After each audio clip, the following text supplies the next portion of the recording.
Hi everyone, welcome to Revati Charan's Born to Learn channel. In this session, we are going to learn about Aesop's Fables. So, what is the meaning of Aesop's Fables? Aesop's Fables is a collection of fables credited to Aesop, a slave and a storyteller believed to have lived in ancient Greece between 620 and 564 BCE. So, Aesop was a Greek fabulist and storyteller credited with a number of fables now collectively known as Aesop's fables. Aesop, he was actually a Greek fabulist. What is called as fabulist? Fabulist is none other than a person who composes or relates fables, that is, with an imagination unfettered by the laws of logic and probability, they create a fable. So, what is the meaning of fable, first of all? Fable is nothing but a short story that teaches us the moral lesson. Okay, he was also a storyteller credited with a number of fables now collectively known as Aesop's fables. So Aesop have written many number of fables, and he have gathered all the fables and published in one name, and he given the title for that as Aesop's fables. We also have another name for Aesop's fables, that is Aesopica. Aesopica, and this Aesop's Fables was published in the year 1484. Aesop's Fables, a group of stories thought to have been written by Aesop, a Greek storyteller. The main characters in these stories are animals, and each story demonstrates a moral lesson. So look at this. The main characters in this fables will be only be animals. Okay, and teaches the moral lesson. That is the main concept of fable. Fable always used to teach us a moral lesson. And now in this session, we are going to deal with Standard 10, Unit 4 poem, The Ant and the Cricket. This poem was adapted from Aesop's Fables. Here I have given the picture of the poem, The Ant and the Cricket.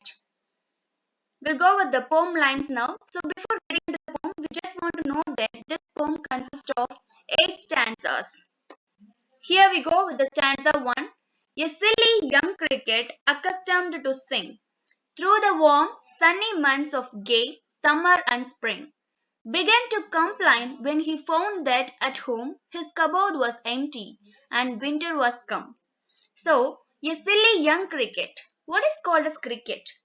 Cricket is a brown or black insect related to the grasshopper but with shorter legs. Okay, a cricket is nothing but a small insect which is like a grasshopper, but it has a shorter legs than the grasshopper. That is called as cricket. A silly young cricket always used to sing. Accustomed is nothing but be used to. A silly young cricket always used to sing through the warm, sunny months of gay summer and spring. Gay here represents the glad or joyful. So, the cricket used to sing all through the seasons, whatever may be the season. Either it can be warm or sunny, everything, anything may be there, but it always used to sing a song. Began to complain when he found that at home. But one day, what happened is that he began to complain. Why? He found that his cupboard was empty and winter was come. When he searched for something in his cupboard, he found that his cupboard doesn't have anything. And then he recognized that winter season was about to come. Stanza 2. Not a crumb to be found on the snow covered ground, not a flower could he see, not a leaf on a tree. What is meant by crumb? Not a crumb. Crumb is nothing but a piece of bread. He could not even see a piece of bread in his cupboard. And if he wants to go for his search for food, he could not search for anything as because the ground is fully covered by the snow. He could not see even the flowers and the leaf on a tree. Why? Because we can imagine that when a snow falls, what will happen? It will cover all the flowers and the leaf in a tree. So the cricket could not see anything, even the flowers and a leaf. Stanza 3. Oh, what will become, says the cricket, of me?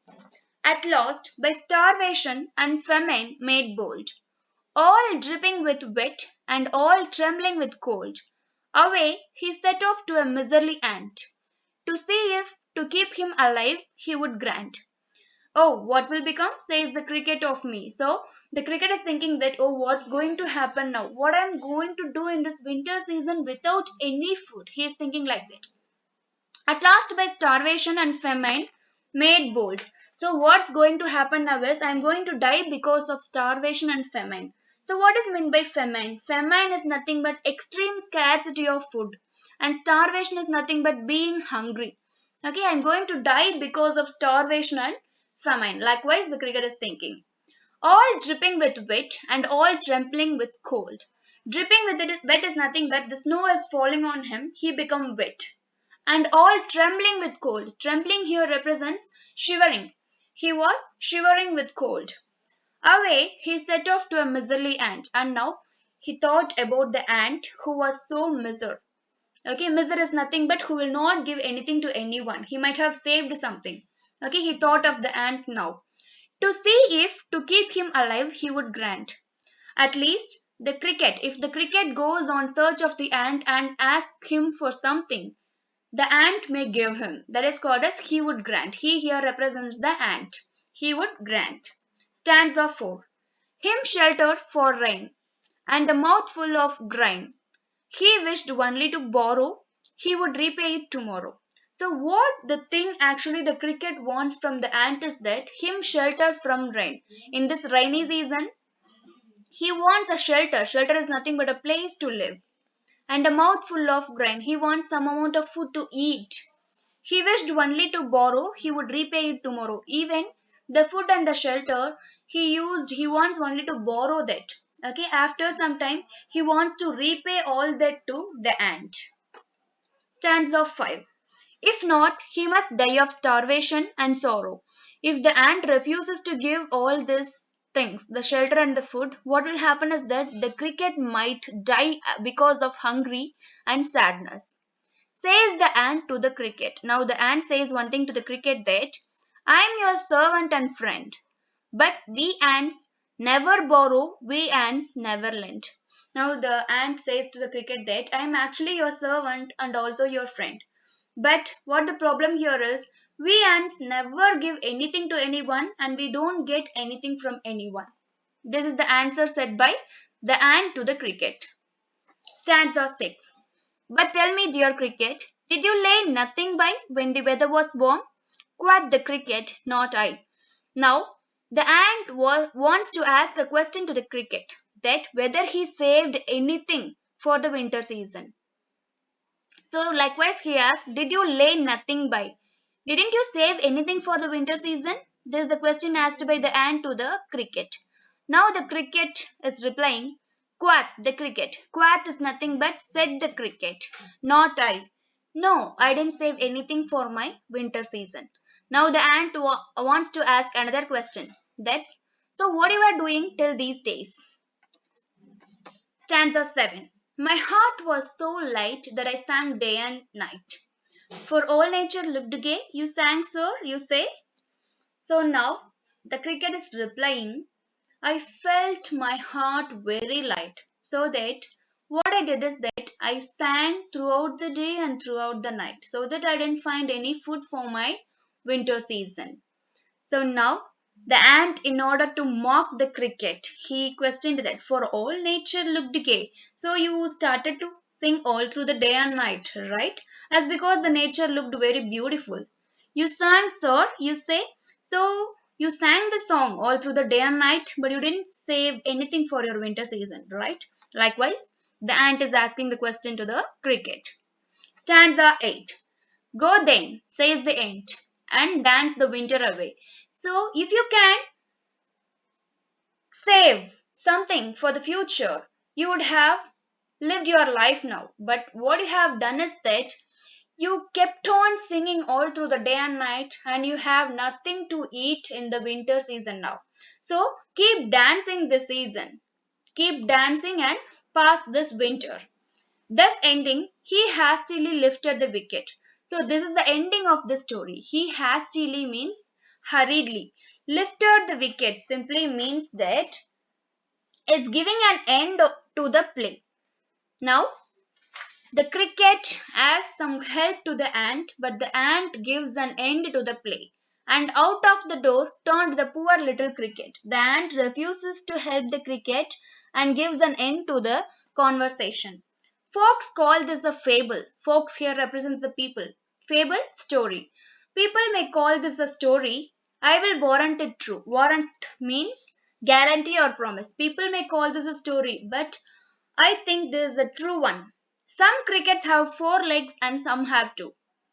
Some crickets have four legs represents the insect and some have two represents the human beings. We have two legs and what we used to do is that sometimes we used to earn a lot and we spend all those for silly reasons and forget to save something for our future. So at the time what will happen is that if we don't have anything, we have to go to our neighbor's house and we have to borrow something.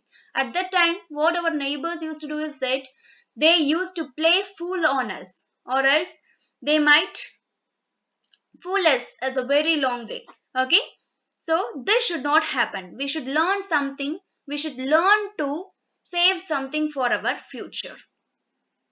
Look at the picture. You can see that how lazy the grasshopper is and the ant is a hard worker. So the moral of the poem is if we enjoy today, then we will surely suffer tomorrow. So if we keep on enjoying tomorrow without working, we are damn sure that we will suffer tomorrow. As in the poem, as it is given in the poem, the cricket just sung day and day in the summer, but the ants did work day and night.